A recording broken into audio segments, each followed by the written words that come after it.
Hi, I'm Kevin, And I'm Amanda. and we are serving up All that jam.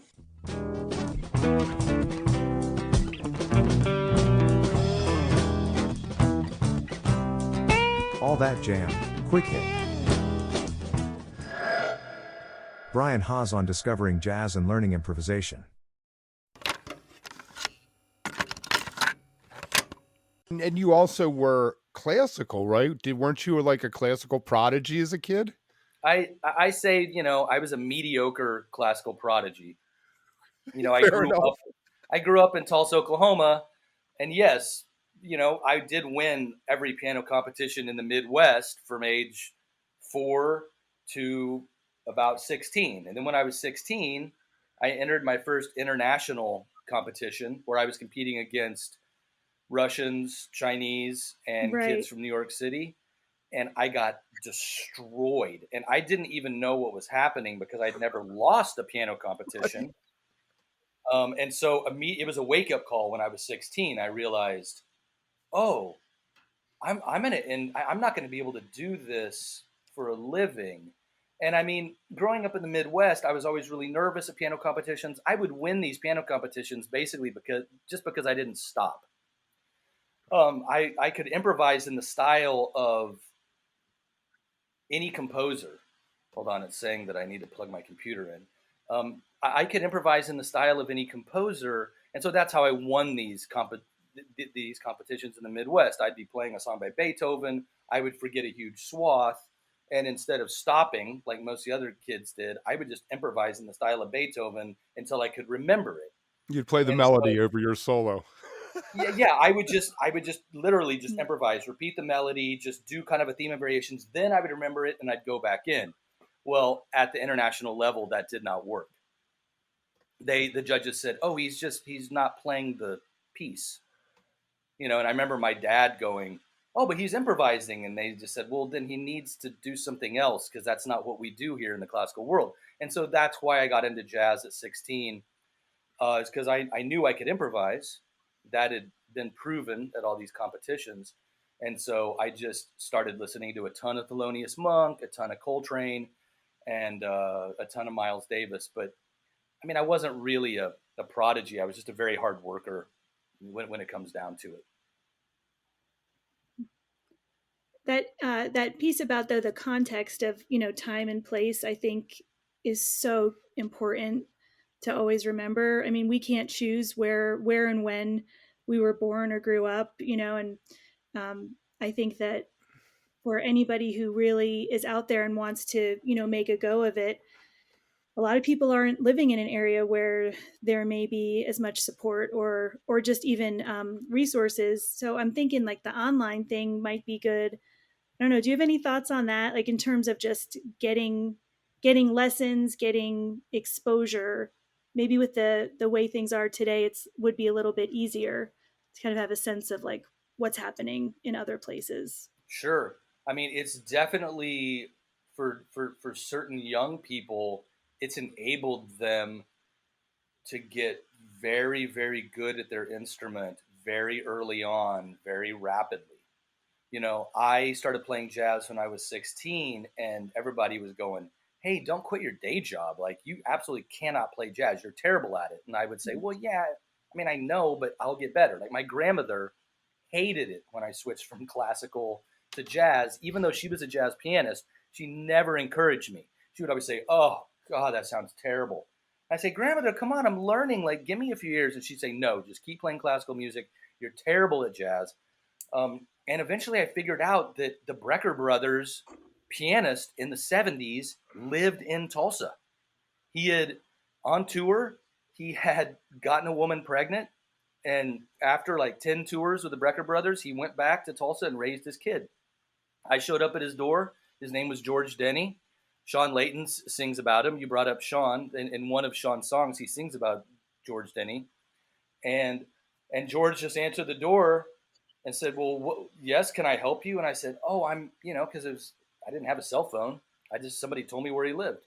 And so I just showed up over there and I said, "Hey, I'm getting out of classical music and into jazz, and I was told that you could teach me." And George said, "Yeah, come on in. Let's get started. We've no better time than the present." Nice. And I showed up at George's house and he gave me a lesson right then. And he wouldn't schedule a lesson.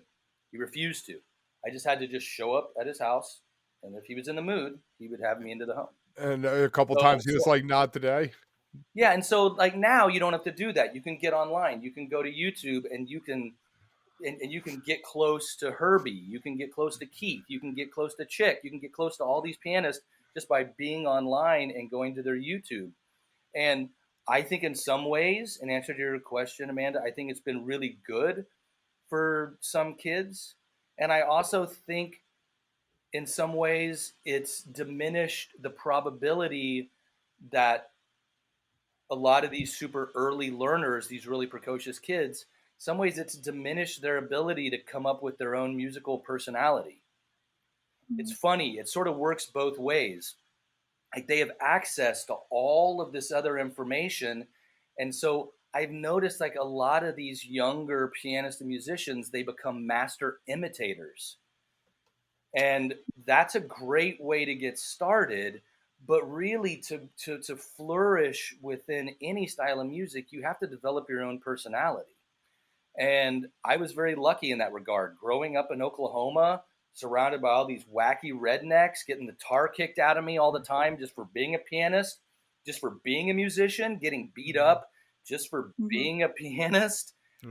It really gave me an internal strength that made me, but really outside of myself, like just my environment insisted that I have my own voice as a musician. Like I don't sound like anybody else. And maybe that's because I'm not a great imitator. Maybe that's part of it. But it's also because I didn't have access to a ton of other genius pianists. I had to come up with my own thing, you know? And I think that can be important too. So I think the only downside to what you're talking about, this new digital ability to learn music very, very quickly, is that it turns a lot of these kids into music bots.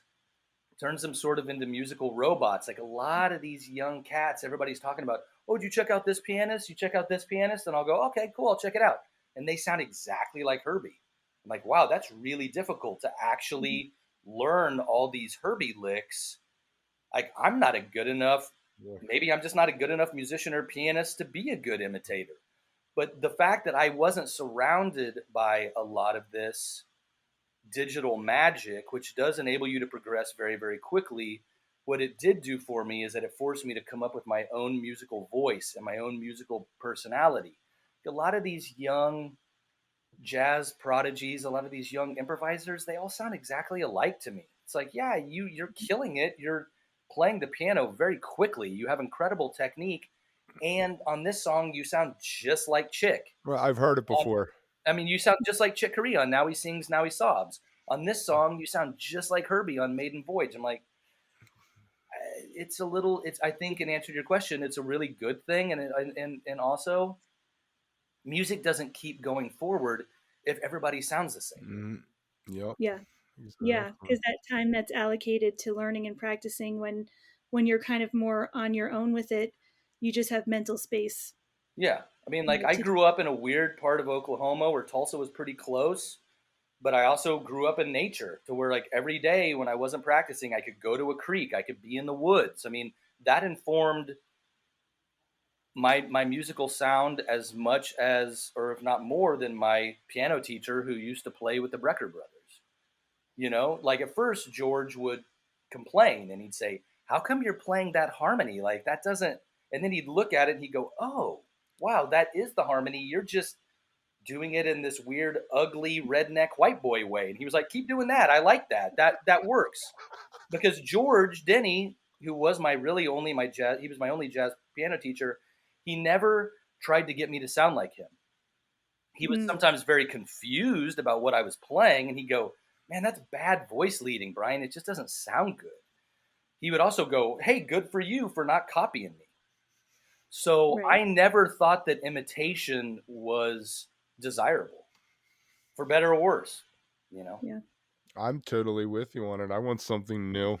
I don't want to hear the same thing again. So Yeah. I mean, so many of these saxophonists today, these young saxophonists, they sound like one of the Brecker brothers. I mean, You know, I mean, imitation has its place, but once you're done learning through imitation, you need to go out in the woods and figure out who you are.